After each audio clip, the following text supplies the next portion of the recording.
اس نظام کے ذریعے سے جو اس زمانے میں ڈاک کا نظام بنایا گیا تھا. لیکن امام حسین علیہ السلام یہ خط لکھ رہے ہیں کربلا سے. کربلا کوئی شہر نہیں تھا، کوئی آبادی نہیں تھی، وہ تو ایک صحرا تھا. وہاں تو شہر والی کوئی سہولتیں موجود نہیں تھیں. امام حسین علیہ السلام کربلا پہنچنے کے بعد خط لکھ رہے ہیں. اور عام طور پہ کیا ہوتا تھا ہمارے ہاں، جب تک یہ جدید وسائل نہیں آئے تھے ارتباط کے اور لوگ خط لکھتے تھے، تو خطوں میں کیا لکھا جاتا تھا؟ مثال کے طور پر ایک فیملی ہے، وہ لاہور سے کراچی گئی ہے، ہیڈ آف دا فیملی ہے، خاتون ہیں، خواتین ہیں، بچے ہیں. وہاں پہنچ کے خط لکھیں گے تو کیا لکھتے تھے؟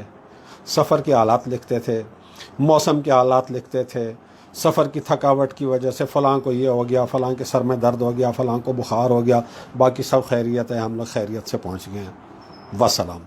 تو سفر کے حالات اور جو ساتھ تھے ان کے حالات لکھے جاتے تھے.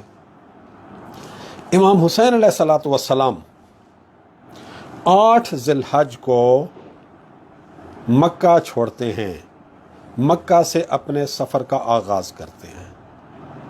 تو آپ ذی الحج کے مہینے کے پہلے 7 دن نکال لیں تو پیچھے 23 یا 22 دن ذی الحج کے، اور پھر 2 محرم کو کربلا میں پہنچتے ہیں. تو گویا 24 یا 25 دن کا سفر طے کرنے کے بعد امام حسین علیہ السلام مکہ سے کربلا پہنچتے ہیں، اور اب کربلا سے خط لکھ رہے ہیں اپنے بھائی کو. لیکن اس خط میں کوئی سفر کے حالات نہیں لکھے. آپ کے ساتھ اتنا بڑا قافلہ تھا، آپ کے عزیز تھے، آپ کے اقارب تھے، آپ کے احبا تھے، کسی کا حال نہیں لکھا، کسی کی صحت اور بیماری کے بارے میں نہیں لکھا، کسی چیز کے بارے میں کچھ نہیں لکھا. ایک خصوصی انتظام کیا ہوگا امام حسین علیہ السلام نے وہاں سے قاصد کے ذریعے سے خط بھیجنے کا، اور وہ قاصد خط لے کے جب آیا ہوگا تو ظاہر سی بات ہے زاد راہ اس کی ساری چیزیں، کتنا اہتمام امام حسین علیہ السلام نے کیا ہوگا. اب اس خط کا ٹیکسٹ دیکھیں، اس خط کا متن دیکھیں. بسم اللہ الرحمن الرحیم. حسین ابن علی کی طرف سے محمد حنفیہ اور بنی ہاشم کے نام. اما بعد کأن الدنیا لم تکن والآخرۃ لم تزل والسلام. خط ختم ہو گیا امام حسین علیہ السلام کا. یہ ایک چھوٹا سا مختصر سا جملہ جس سے کئی گنا لمبے لمبے ٹیکسٹ میسیجز آج ہم کر دیتے ہیں. تو امام حسین علیہ السلام نے خط میں نہ سفر کے حالات لکھے، نہ بیویوں کے حالات لکھے، نہ علی اکبر کے حالات لکھے، نہ جناب قاسم کے حالات لکھے، نہ جناب عون و محمد کے حالات لکھے، نہ جناب علی اصغر کا لکھا. کسی کے بارے میں کچھ نہیں لکھا. صرف یہ 2 چھوٹے چھوٹے جملے، یا ایسے ایک ہی جملہ کہہ سکتے ہیں، کأن الدنیا لم تکن، گویا دنیا کبھی موجود تھی ہی نہیں، والآخرۃ لم تزل، اور آخرت گویا کبھی زائل ہوئی ہی نہیں تھی. دوسرے الفاظ میں گویا دنیا کبھی موجود ہی نہیں تھی اور آخرت ہمیشہ سے موجود تھی. تو امام حسین علیہ السلام کربلا پہنچ کر یہ خط لکھ رہے ہیں، اور قیامت تک آنے والے تمام انسانوں کو یہ میسج دے رہے ہیں کہ میں جو کربلا میں آیا ہوں تو کسی دنیاوی مقصد کے لیے نہیں آیا، دنیا کے لیے نہیں آیا. دنیا میرے لیے ایگزسٹ ہی نہیں کرتی ہے، دنیا میرا ایشو ہی نہیں ہے، دنیا میرا مسئلہ ہی نہیں ہے. کوئی چیز آپ کا مسئلہ بنتی ہے جب وہ ایگزسٹ کرتی ہو. امام حسین علیہ السلام فرما رہے ہیں کہ یہ دنیا میرے لیے ایگزسٹ ہی نہیں کرتی، دنیا میرے لیے موجود ہی نہیں ہے، لہٰذا دنیا میرا مسئلہ ہی نہیں ہے. والآخرۃ لم تزل، آخرت کبھی زائل ہوئی ہی نہیں، یعنی میں بظاہر دنیا میں ہونے کے باوجود اب بھی آخرت میں ہوں. میں آخرت میں ہوں، میں دنیا میں نہیں ہوں. تو میں جو کچھ کر رہا ہوں آخرت کے لیے کر رہا ہوں، دنیا کے لیے نہیں کر رہا ہوں.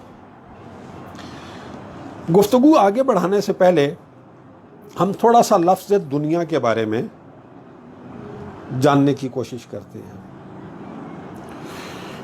دنیا عام طور پہ یہ سمجھا جاتا ہے کہ جو ہمارے ارد گرد ماحول ہے، زمین ہے، آسمان ہے، سورج ہے، چاند، ستارے ہیں، ہمارا یہ جو قدرتی ماحول ہے جس کے اندر ہم رہتے ہیں، یہ دنیا ہے۔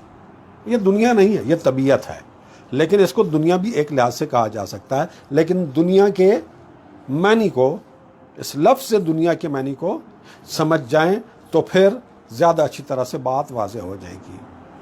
عربی زبان کے دو لفظ ہیں جو اردو میں بھی استعمال ہوتے ہیں اور انہی معنی میں استعمال ہوتے ہیں جو عربی زبان میں استعمال ہوتے ہیں، اعلیٰ اور ادنا۔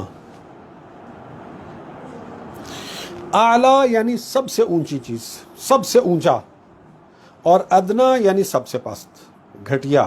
ہم اعلیٰ اور ادنا یہ لفظ اردو میں عام استعمال کرتے ہیں۔ یہ جو اعلیٰ ہے اس کے لیے جب مؤنث کا لفظ بنائیں گے تو وہ بنے گا علیا، اور ادنا کے لیے جب مؤنث کا لفظ بنائیں گے تو وہ بنے گا دنیا۔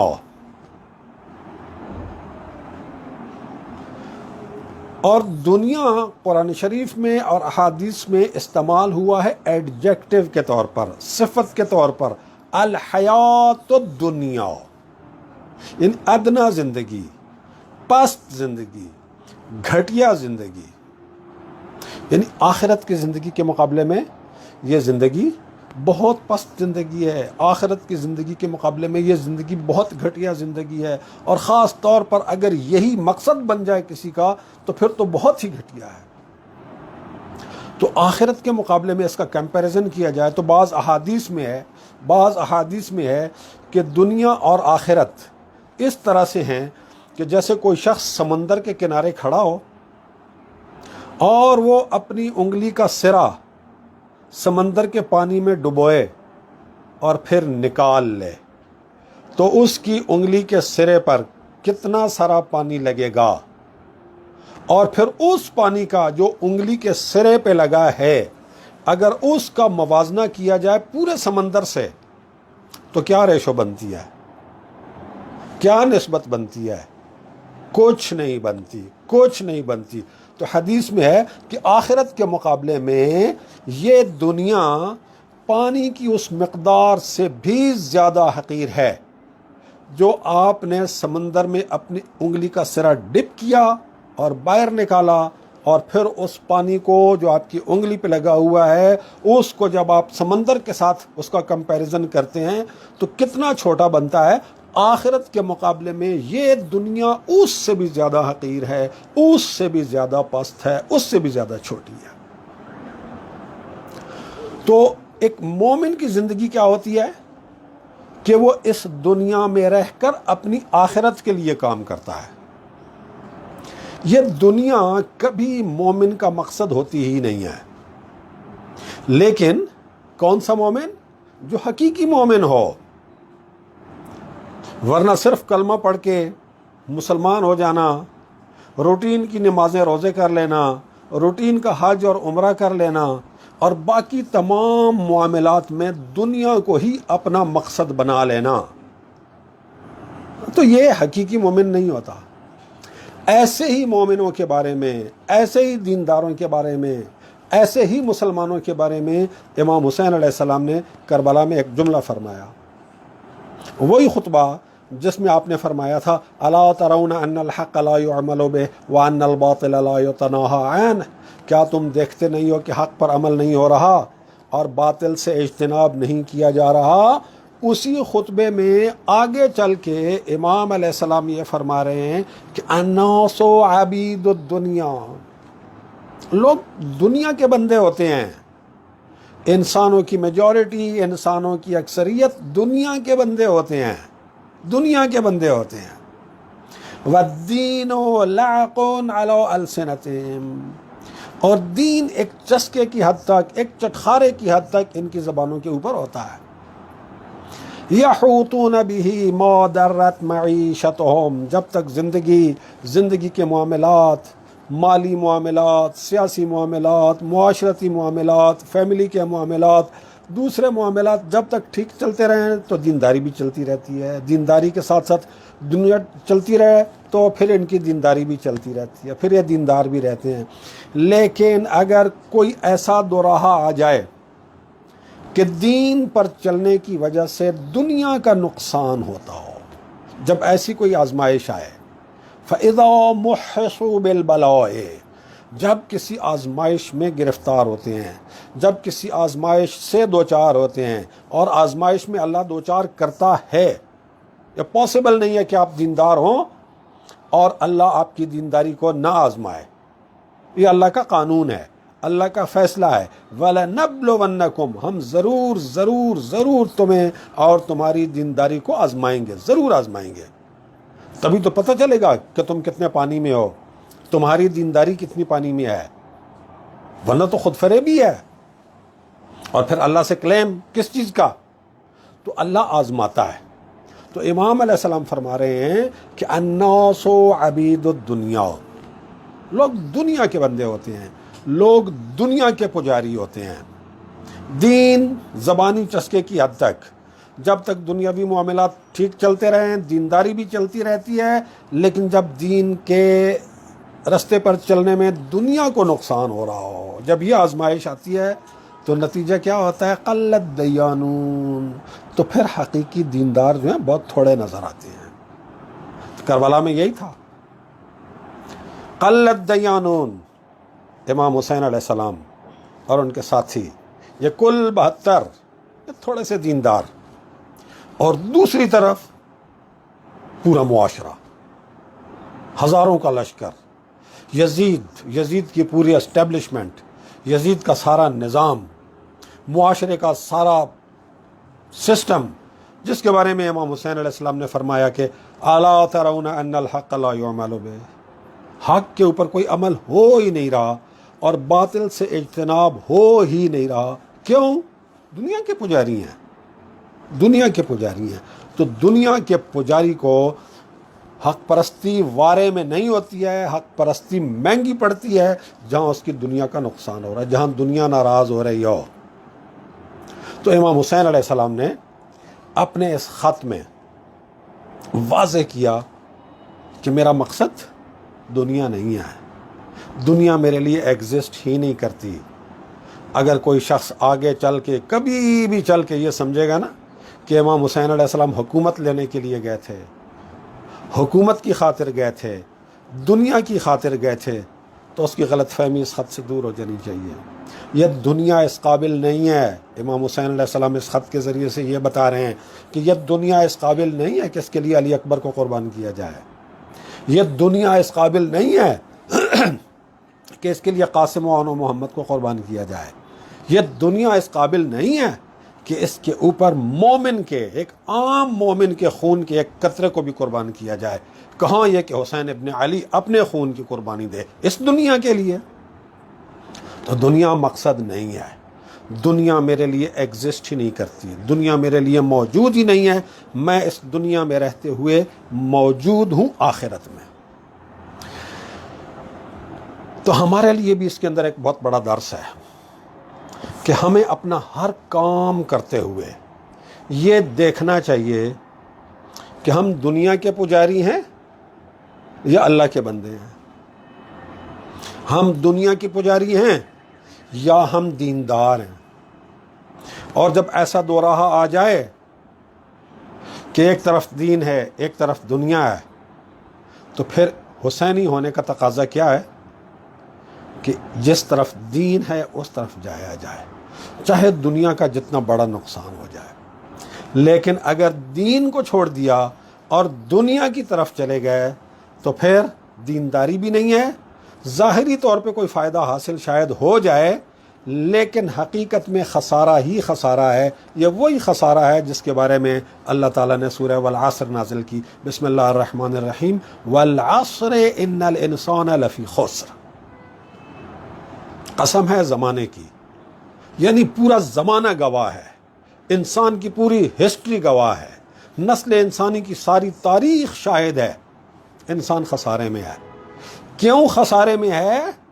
اس لیے کہ دنیا کا پجاری ہے، خسارے سے بچا ہوا وہ ہے جو حقیقی دیندار ہے، جو ایمان لایا، جو عمل صالح کرتا رہا، خود حق پہ قائم رہا، دوسروں کو حق کی طرف بلاتا رہا، اور حق پر چلنے کے راستے میں پیش آنے والی مشکلات کے مقابلے میں صبر کرنے کی تلقین کرتا رہا۔ امام حسین علیہ السلام کے اس خط، امام حسین علیہ السلام کی اس خطبے اور سورہ والعصر کے درمیان کتنی ہم آہنگی ہمیں نظر آتی ہے۔ ایک حدیث یہاں آپ کے ساتھ شیئر کروں اور پھر آگے بڑھتے ہیں۔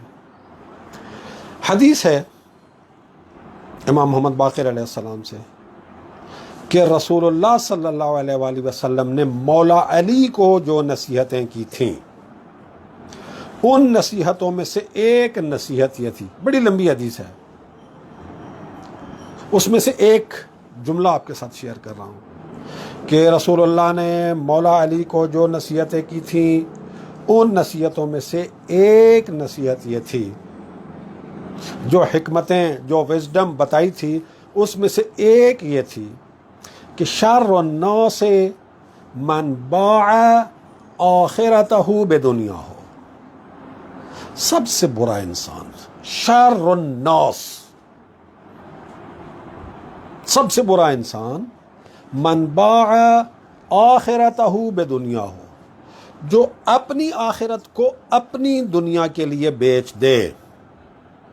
اپنی دنیا ہے، اپنی آخرت ہے، ان دونوں میں سے ایک کا انتخاب کرنا پڑے تو وہ اپنی آخرت کو چھوڑ دیتا ہے، اپنی دنیا کو بچا لیتا ہے۔ شر الناس، سب سے برا آدمی۔ لیکن یہ جو سب سے برا ہے، اس سے بھی برا ایک ہے، وَشَرُّ مِن ذَلِكَ، اس سب سے برے شخص سے بھی برا ایک شخص ہے، وہ کون ہے؟ من باع آخرتہ بدنیا غیرہ، جو اپنی آخرت کسی کی دنیا کے لیے بیچ دے۔ اس سے بڑی بدبختی کوئی نہیں ہو سکتی۔ یہ بھی بدبختی ہے کہ انسان اپنی آخرت کو چھوڑ دے اور اپنی دنیا بنا لے، بہت بڑی بدبختی ہے یہ۔ لیکن اس سے بڑی بدبختی اور سب سے بڑی بدبختی یہ ہے کہ انسان اپنی آخرت برباد کر دے، اپنی آخرت تباہ کر دے۔ کس کے لیے؟ اپنی دنیا کے لیے نہیں، کسی کی دنیا کے لیے، کسی کی دنیا کے لیے۔ کربلا میں جو لشکر یزید کے سپاہی تھے، جو لشکر یزید کے کمانڈرز تھے، جو یزید کی حکومتی مشینری کے کارندے تھے، وہ سب وہ کیا کر رہے تھے؟ اپنی آخرت برباد کر رہے تھے یزید کی دنیا کے لیے۔ دنیا یزید کی بن رہی تھی، دنیا یزید اپنی بنانا چاہ رہا تھا، لیکن لوگ اپنی آخرت خراب کر رہے تھے، اپنی آخرت برباد کر رہے تھے یزید کی دنیا کے لیے۔ اپنے ملک میں بات کریں، بہت آپ کو مثالیں مل جائیں گی۔ پولیس والے، چھوٹے سرکاری ملازم، سیاسی جماعتوں کے ورکر، کارندے، دنیا بن رہی ہوتی ہے حکمرانوں کی، دنیا بن رہی ہوتی ہے لیڈرز کی، اور یہ ان کے لیے خام خواہ اپنی آخرت خراب کر رہے ہوتے ہیں۔ فلاں میرا لیڈر ہے، اب وہ چور ہو، اب وہ بے ایمان ہو، اب وہ خائن ہو، اب وہ ظالم ہو، اب وہ فاسق ہو، جیسا بھی ہے، چونکہ میں نے اسے اپنا لیڈر مان لیا ہے، اب میں نے اس کی حمایت کرنی ہے، اس کی ہر چوری کو ڈیفینڈ کرنا ہے، اس کی ہر خیانت کو ڈیفینڈ کرنا ہے، اس کے ہر فسق و فجور کے اوپر پردہ ڈالنا ہے، جیسے وہ میرا دین بن گیا۔ ماڈل ٹاؤن کا واقعہ ہوا تو جن پولیس والوں نے گولیاں چلائیں نہتے مردوں، عورتوں اور بچوں پر، کس کے لیے چلائیں؟ اپنی آخرت کے لیے چلائیں؟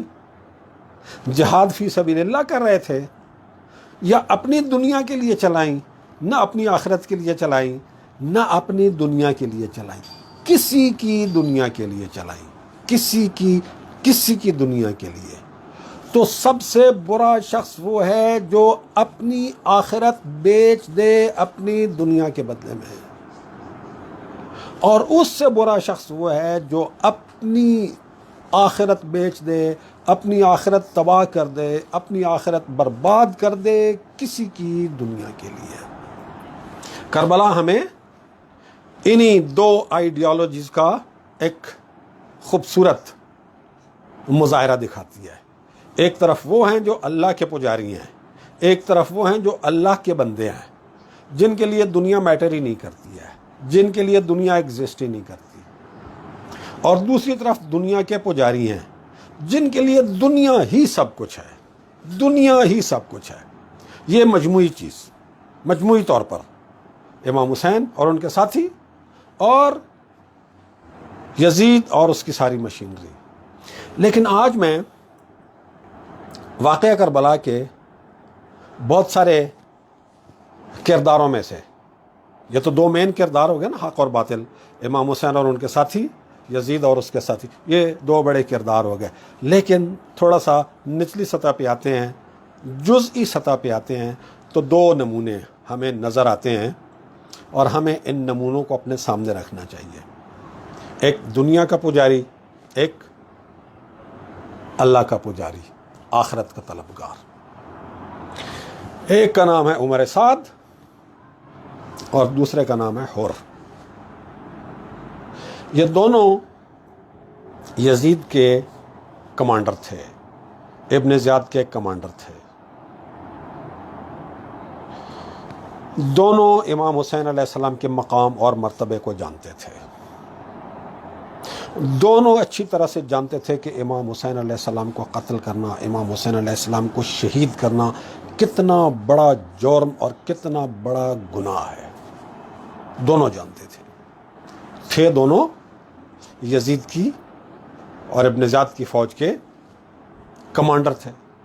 ابن سعد عاشورہ کے دن کمانڈر ان چیف تھا اور حر ویسے بھی کمانڈر تھا. حر کا امام حسین علیہ السلام کے ساتھ آمنا سامنا ہوا جب امام حسین علیہ السلام مکہ سے کوفہ کی طرف جا رہے تھے. تو رستے میں حر نے امام حسین علیہ السلام کا راستہ روکا. اسے ابن زیاد کی طرف سے یہ ڈیوٹی دی گئی تھی کہ حسین کوفہ آ رہے ہیں، امام حسین علیہ السلام کو کوفہ نہیں آنے دینا.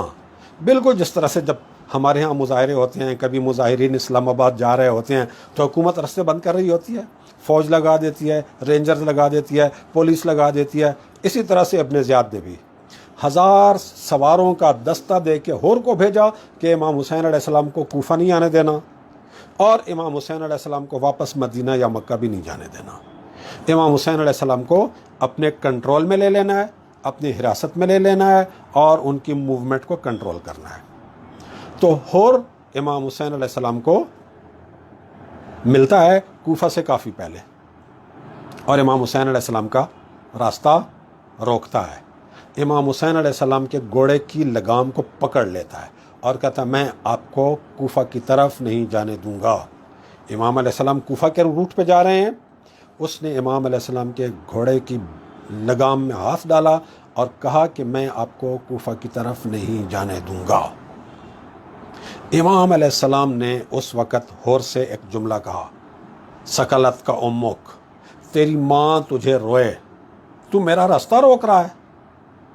اب یہ جو لفظ ہے نا، سکلت کا امک، یہ عرب معاشرے میں شائستہ اور مہذب زبان میں کسی شخص کے لیے بہت بڑی گالی ہوتی تھی.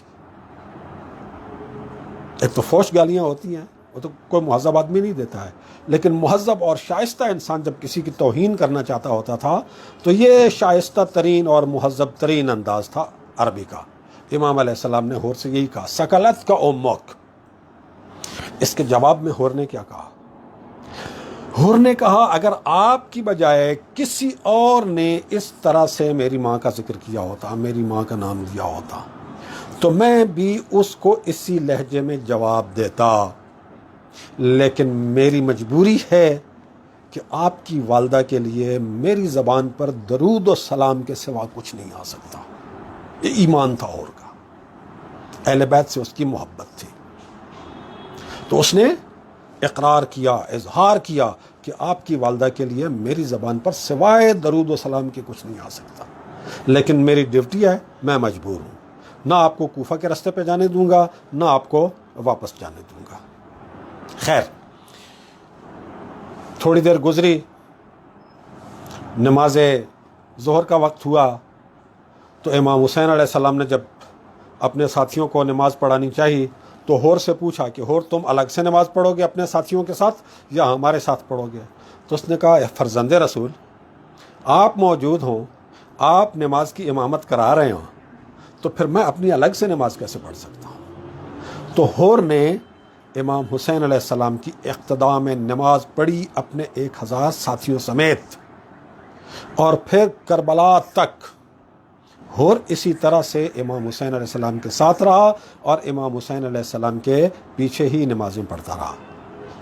امام حسین علیہ السلام کو اس طرح سے کوفہ کے رستے سے ہٹا کر اس نے پھر خط لکھ دیا ابن زیاد کو کہ میں نے امام حسین علیہ السلام کو کوفہ آنے سے روک دیا ہے، مدینہ واپس جانے سے بھی روک دیا ہے، اس وقت وہ میرے کنٹرول میں ہے اور اب مجھے اگلی انسٹرکشنز۔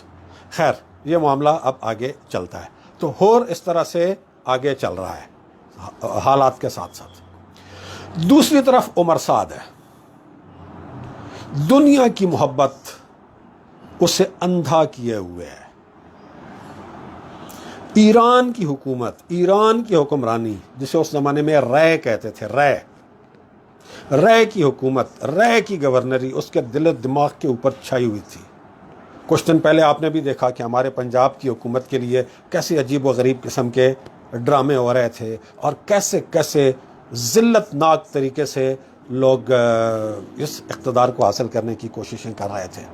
تو عمر سعد کے دل اور دماغ پر چھایا ہوا تھا بھوت رائے کی حکومت کا۔ اس کی اس کمزوری کا ابن زیاد کو بھی پتا تھا۔ اب ابن زیاد نے اس کمزوری سے فائدہ اٹھانا چاہا اور اسے کہا کہ دیکھو یہ میں نے رائے کی گورنری کا اپوائنٹمنٹ لیٹر تمہیں لکھ دیا ہے، تم رائے کے گورنر ہوگے، لیکن اس سے پہلے امام حسین علیہ السلام والا معاملہ تم نے حل کرنا ہے۔ اور اسے کمانڈر ان چیف بنا کر ان فوجوں کے ساتھ بھیج دیا جو کربلا میں بھیجی گئی تھیں جب امام حسین علیہ السلام کو کربلا میں امام حسین علیہ السلام رک گئے تھے، اور 4 محرم سے فوجیں یزید کی کربلا آنا شروع ہو گئی تھی۔ اب عمر بن سعد کی پوری کوشش ہے کہ مجھے رائے کی حکومت بھی مل جائے، میری جرنیلی بھی بچ جائے، میرا سٹیٹس بھی بچ جائے، اور مجھے قتل حسین سے اپنے ہاتھ بھی نہ رنگنے پڑیں۔ لہٰذا وہ امام حسین علیہ السلام سے بار بار مذاکرات کر رہا ہے، امام حسین علیہ السلام سے گفتگو کر رہا ہے کہ کسی طرح امام حسین علیہ السلام کو راضی کر لے کہ یزید کی بیعت کر لیں، سرنڈر کر لیں، کیونکہ اسے آپشن یہی دیا گیا تھا کہ یا امام حسین سے تم نے بیعت لینی ہے یزید کی، اور اگر وہ بیعت نہیں کرتے تو تم نے جنگ کر کے ان کا کام تمام کر دینا ہے۔ تو وہ جنگ کر کے کام تمام نہیں کرنا چاہتا تھا، وہ اپنی آخرت بھی بچانا چاہتا تھا، اپنی دنیا بھی بچانا چاہتا تھا۔ ہور بھی یہی کر رہا تھا، اور ہور کا تجزیہ یہ تھا کہ سوال ہی پیدا نہیں ہوتا مسلمان فرزند رسول کو قتل کرنے کی حد تک چلے جائیں۔ ہور کا تجزیہ یہ تھا کہ جس طرح سے امام حسن اور معاویہ کے درمیان بالآخر ایک معاہدہ ہو گیا تھا اور صلح والی صورتحال نکل آئی تھی، یزید اور امام حسین کے درمیان بھی کوئی ایسی صورتحال نکل آئے گی، وہ سوچ بھی نہیں سکتا تھا کہ امام حسین علیہ السلام کو قتل کرنے تک چلے جائیں گے یہ مسلمان۔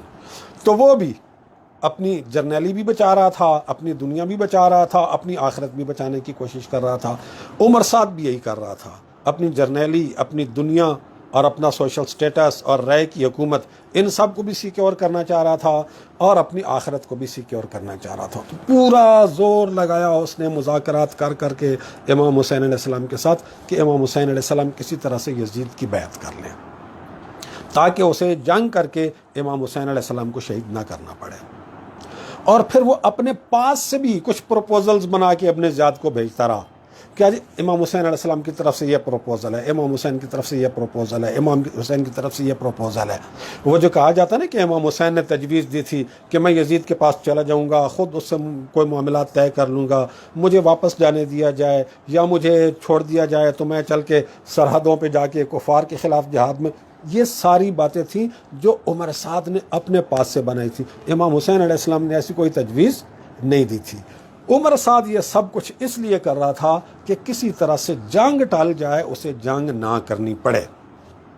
تو ایسا ہی ایک خط عمر سعد نے بھیجا ابن زیاد کو، اور یہ خط ابن زیاد کے پاس پہنچا تو ابن زیاد نے جب خط دیکھا تو ابن زیاد کے پاس شمر بھی بیٹھا ہوا تھا۔ ابن زیاد نے جب اس خط کو پڑھا اور شمر کے ساتھ کچھ مشورہ کیا تو شمر بڑا لعین تھا، بڑا شقی تھا، مولا علی اور مولا علی کے خاندان کا بدترین دشمن تھا، یہ سابقہ خوارج میں سے تھا۔ تو اس نے وہاں پر ابن زیاد کو بھڑکایا کہ مجھے یہ بتاؤ کہ تم نے عمر سعد کو امام حسین علیہ السلام سے بیعت لینے کے لیے بھیجا ہے یا صلح کے مذاکرات کرنے کے لیے بھیجا ہے؟ وہ تو ٹائم ویسٹ کر رہا ہے، اور وہ اب تک جتنے خطوط بھیج چکا ہے ان سے یہی لگتا ہے کہ وہ اس کام کو نہیں کرنا چاہ رہا، وہ جنگ نہیں کرنا چاہ رہا، وہ امام حسین کو قتل نہیں کرنا چاہ رہا، وہ خواہ ٹائم ویسٹ کر رہا ہے، تو کیوں تم اسے ڈھیل دے رہے ہو؟ ابن زیاد کو بھی شمر کی یہ بات کلک کر گئی، اس نے اسی وقت خط لکھا، شمر کے ہاتھ میں دیا اور شمر کو کہا کہ تیز رفتار گھوڑے پر فوراً پہنچو کربلا، اور یہ خط چل کے دو عمر بن سعد کو۔ اب شمر کربلا پہنچتا ہے، خط دیتا ہے عمر سعد کو۔ خط میں کیا لکھا ہوا ہے کہ امام حسین کے ساتھ مذاکرات کے لیے تمہیں نہیں بھیجا ہوا، یا تم نے بیعت لینی ہے، اور اگر وہ بیعت نہیں کرتے تو تم نے ان کے ساتھ جنگ کر کے ان کا کام تمام کر کے ان کا سر میری طرف بھیج دینا ہے، اور اگر یہ تم سے نہیں ہوتا تو لشکر کی کمانڈ چھوڑ دو، لشکر کی کمانڈ شمر کے حوالے کر کے مجھے رپورٹ کرو۔ جب یہ خط عمر سعد کے پاس آیا تو عمر سعد کو تو اپنی دنیا خطرے میں نظر آئی کہ اگر میں یہ چھوڑ دیتا ہوں اور ابن زیاد کے پاس چل کے رپورٹ کرتا ہوں تو وہ تو ناراض ہو جائے گا، اور پھر میری وہ رائے کی جو حکمرانی ہے وہ بھی چلی جائے گی۔ تو اس نے اسی وقت 9 محرم کو عصر کے وقت اسی وقت امام حسین علیہ السلام کے لشکر پہ حملہ کرنے کی تیاری کر لی، اور ان کے سوار ان کا لشکر امام حسین علیہ السلام کے لشکر کی طرف پیش قدمی بھی کرنے لگا۔ تو امام حسین علیہ السلام نے جناب عباس کو بھیج کر ایک رات کے لیے اس جنگ کو ٹال دیا، اور اگلے دن کے اوپر بات چلی گئی، ورنہ وہ تو عمر سعد تو ابن زیاد کی رضا کے لیے، ابن زیاد کو خوش کرنے کے لیے، اپنے حقیقی معبود یعنی دنیا کو حاصل کرنے کے لیے وہ تو 9 محرم کی عصر کے وقت ہی تیار ہو گیا تھا۔ تو یہ صورتحال، یہ 2 کردار ہیں کربلا میں، ایک عمر سعد کا کردار ہے، ایک ہور کا کردار ہے۔ اب اگلے دن صبح 10 محرم کو ہور نے دیکھا کہ میرا سارا تجزیہ غلط ثابت ہو گیا،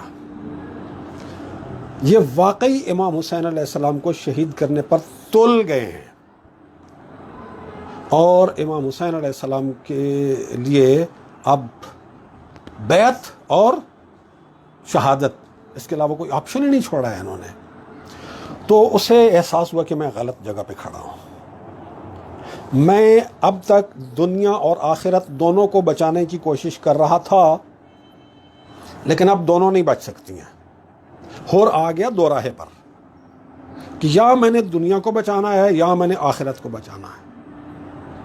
عمر سعد بھی آ گیا تھا دنیا اور آخرت کے 2 راہے پر کہ یا دنیا کو بچائے یا آخرت کو بچائے۔ عمر سعد نے اپنی دنیا بچا لی، آخرت برباد کر دی۔ اب ہور صبح عاشورہ اسی 2 راہے پہ کھڑا ہے کہ میں ایک طرف دنیا ہے، ایک طرف آخرت ہے، ایک طرف جنت ہے، ایک طرف جہنم ہے، میں نے جانا کہاں ہے؟ تو ہور پریشان کھڑا ہوا تھا۔ ہور کے کسی ساتھی نے پوچھا، ہور میں نے تمہیں بڑی بہادری کے ساتھ بڑے بڑے لشکروں کے خلاف جنگ کرتے ہوئے دیکھا ہے، یہ تو چند افراد کی، مٹھی بھر افراد کی ایک چھوٹی سی جماعت ہے، تم ہوائیاں اڑ رہی ہیں تمہارے چہرے کے اوپر، رنگ تمہارا اڑا ہوا ہے، اتنے تم گھبرائے ہوئے ہو، خیریت ہے؟ کیا مسئلہ ہے تمہیں؟ اس نے کہا مسئلہ چھوٹے یا بڑے لشکر کا نہیں ہے، میں اس وقت اپنے آپ کو جنت اور جہنم کے درمیان میں دیکھ رہا ہوں، اور مجھے ان دونوں میں سے کسی ایک کا انتخاب کرنا ہے۔ پھر اس نے کہا خدا کی قسم میں جہنم کا انتخاب نہیں کروں گا۔ یہ کہہ کے اس نے اپنے گھوڑے کو ایڑ لگائی اور امام حسین علیہ السلام کے لشکر کی طرف آ گیا۔ ہور کے ساتھ ہور کا بھائی مصعب، ہور کے 2 بیٹے علی اور بکیر، اور ہور کا غلام قرہ، یہ 5 آدمی نکلے امام حسین علیہ السلام کے لشکر کی طرف۔ یہ ہور۔ ادھر سے عمر سعد کا انجام کیا ہوا؟ عمر سعد کا انجام یہ ہوا کہ جب واقعہ کربلا ہو گیا، واقعہ کربلا کے بعد یہ بڑا کامیابی کے ساتھ ابن زیاد کے پاس پہنچا، تو ابن زیاد نے سب سے پہلے اسے کہا کہ وہ جو آخری خط میں نے تمہیں لکھا تھا نا کہ یا لشکر کی کمانڈ چھوڑ کے شمر کے حوالے کر دو اور مجھے رپورٹ کرو، یا امام حسین علیہ السلام کا کام تمام کر دو، وہ خط میرے حوالے کر دو۔ تو عمر صاحب نے کہا کہ وہ خط آپ نے مجھے لکھا ہے تو اب میرے پاس رہنے دو، کل اگر کوئی مجھ سے پوچھے گا کہ تم نے اتنا بڑا جرم کیوں کیا تو میں کہہ سکوں گا کہ میں مجبور تھا، مجھے یہ حکم ملا ہوا تھا۔ اس نے کہا نہیں، تم یہ خط مجھے واپس دو گے، ہر حال میں دو گے۔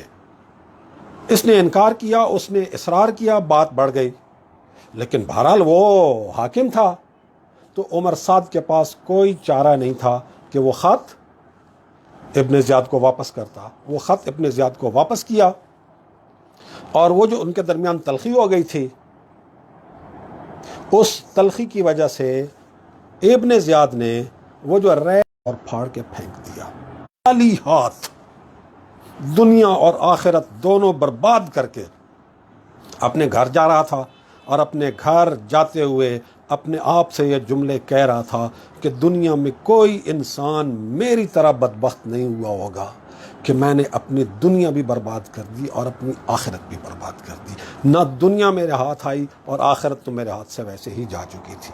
اور اس کے بعد عمر سعد کی حالت یہ تھی کہ یہ کوفہ میں اپنے گھر سے نہیں نکل سکتا تھا، نماز پڑھنے کے لیے مسجد میں نہیں آ سکتا تھا۔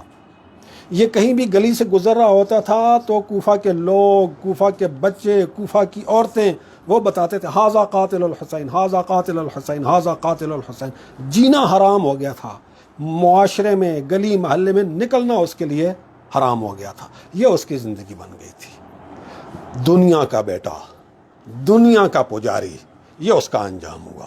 ادھر ہور نے اپنے گھوڑے کی ایڑ لگائی، اپنے بھائی، اپنے دونوں بیٹوں اور اپنے غلام کے ساتھ امام حسین علیہ السلام کے لشکر کی طرف بڑھا۔ امام حسین علیہ السلام کے ساتھیوں نے سمجھا کہ یہ حملہ کرنے کے لیے آ رہا ہے، گھوڑے پہ سوار تھے سب، تو سب چوکنے ہو گئے، الرٹ ہو گئے راستہ روکنے کے لیے۔ امام حسین علیہ السلام نے فرمایا نہیں، اس کا راستہ نہ روکو، یہ دشمن بن کے نہیں آ رہا، یہ حملہ کرنے کے لیے نہیں آ رہا، یہ مہمان بن کے آ رہا ہے، یہ توبہ کرنے کے لیے آ رہا ہے۔ اور آیا، امام حسین علیہ السلام کے سامنے کھڑا ہوا، السلام علیکم یا ابن رسول اللہ، اے فرزند رسول، میں نے آپ کا راستہ روکا تھا، میں نے آپ کو کوفہ جانے سے اور مدینہ واپس جانے سے روکا تھا، میں اس وقت یہ حرکت نہ کرتا تو آج آپ اس مصیبت میں گرفتار نہ ہوتے۔ تو آج آپ جس مصیبت میں گرفتار ہوئے ہیں، آج آپ کے اوپر جو یہ مشکل وقت ہے، یہ میری وجہ سے ہے۔ میں اپنے جرم کا اقرار کرتا ہوں، میں اپنے گناہ کا اعتراف کرتا ہوں، میں توبہ کرتا ہوں۔ فَهَلْ لِي مِن تَوْبَةٍ يَا ابْنَ رسول اللہ، فرزند رسول، کیا میری توبہ اللہ کی بارگاہ میں قبول ہو جائے گی؟ تو آپ نے فرمایا، ہور تو نے سچے دل سے توبہ کر لیا ہے، ہم نے بھی تجھے معاف کر لیا، اللہ نے بھی تجھے معاف کر دیا، اور اللہ کی بارگاہ میں تیری توبہ قبول۔ ہور نے کہا کہ فرزند رسول، آپ نے تو مجھے معاف کر دیا، لیکن میں جانتا ہوں کہ بیویاں بھی مجھ سے ناراض ہیں، بیویاں بھی آج جس مصیبت میں گرفتار ہیں اس کی وجہ میں ہی بنا ہوں۔ آپ مجھے اجازت دیں، میں خیموں کے سامنے چل کے بیویوں سے بھی معافی مانگوں۔ امام علیہ السلام نے جناب ہور کو اجازت دی، جناب ہور خیمے کے سامنے گئے، السلام علیکم یا اہل البیت کہہ کے سلام کیا۔ آگے سے بیویوں نے جواب دیا، جناب زینب سلام اللہ علیہ نے جواب دیا، اور ہور نے کہا کہ اے خاندان رسالت کی مخدرات، میں اپنے گناہ کا اقرار کرنے کے لیے آیا ہوں، میں اپنے جرم کا اقرار کرنے کے لیے آیا ہوں، میں آپ سب سے معافی مانگنے کے لیے آیا ہوں، کہ آپ سب آج جس مصیبت میں گرفتار ہیں اس کا اصل باعث میں بنا ہوں. میں راستہ نہ روکتا تو آج یہ مصیبت آپ کے اوپر نہ آتی. میں آپ سب سے معافی مانگتا ہوں, میں آپ سب سے شرمندہ ہوں, اور میں آپ سے گزارش کرتا ہوں کہ آپ بھی اللہ کی بارگاہ میں میرے خلاف شکایت نہ کیجیے گا. آپ رسول اللہ, مولا علی اور جناب سیدہ کی بارگاہ میں میرے خلاف شکایت نہ کیجیے گا.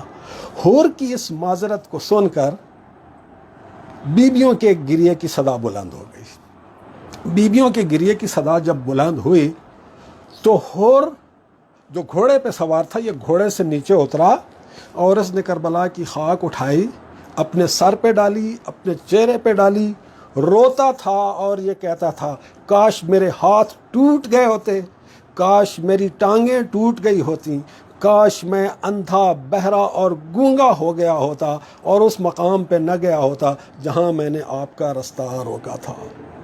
امام حسین علیہ السلام نے حور کو سنبھالا, حور کو تسلی دی, تو حور کو کہا کہ حور تیری توبہ اللہ تعالیٰ کی بارگاہ میں قبول ہے. تو حور نے کہا یا فرزند رسول, میں آپ کو اس مصیبت میں گرفتار کرنے کا اصل باعث ہوں, تو آپ مجھے اجازت دیجئے کہ سب سے پہلے میں آپ کی طرف سے ان لشکر اشقیاء کے خلاف چل کے جنگ کروں. امام حسین علیہ السلام نے اجازت دی, جناب حور گئے. جناب حور نے پہلے لشکر یزید کو, لشکر ابن زیاد کو سمجھایا کہ کیسا گناہ عظیم تم کرنے کے لیے جا رہے ہو, کیسے گناہ عظیم کا ارتکاب کرنے کے لیے تم جا رہے ہو. لیکن وہ سب دنیا کے بندے تھے, وہ سب دنیا کے پجاری تھے, ان کے لیے دنیا ہی سب کچھ تھی. ان کے لیے اگر کوئی چیز موجود نہیں تھی تو خدا موجود نہیں تھا, ان کے لیے رسول موجود نہیں تھا, ان کے لیے دین موجود نہیں تھا, ان کے لیے آخرت موجود نہیں تھی, ان کے لیے جنت جہنم موجود نہیں تھی, ان کے لیے صرف دنیا موجود تھی جس دنیا کو انہوں نے حاصل کرنا تھا. تو جناب حور کی بات کا ان کے اوپر کوئی اثر نہیں ہوا. جناب حور نے حملہ کیا اور آگے سے جوابی حملہ ہوا. جناب حور نے 40 سے زیادہ ملعونوں کو واصل جہنم کیا. اس دوران جناب حور کا گھوڑا بہت بری طرح سے زخمی ہو گیا اور وہ اپنے گھوڑے پر بیٹھ کر جنگ کرنے کے قابل نہیں رہے, تو گھوڑے سے اترے اور پیدل جنگ کرنا شروع کر دی. جنگ کرتے کرتے ایک زخم, ایک وار ان کے ماتھے پہ لگا کہ جس کے بعد وہ گر گئے, اٹھ نہیں سکے. السلام علیک یا ابن رسول اللہ کہا. امام حسین علیہ السلام جناب حور کے پاس آئے, ابھی جناب حور کی سانسیں چل رہی تھیں. امام حسین علیہ السلام نے جناب حور کا سر اپنی گود میں رکھا, اپنی جیب سے ایک رومال نکالا جس کے بارے میں کہ جناب سیدہ سلام اللہ علیہ کے ہاتھوں کا بنا ہوا رومال تھا. اس رومال سے حور کے ماتھے پہ پٹی باندھی اور کہا انت حرن فی الدنیا والآخرہ کما سمت کا امک. حور, تیری ماں نے تیرا نام جو حور رکھا تھا بالکل ٹھیک رکھا تھا. تو دنیا میں بھی حور ہے, تو آخرت میں بھی حور ہے. الا لعنت اللہ علی القوم الظالمین وسیعلم الذین ظلموا ای منقلب ینقلبون.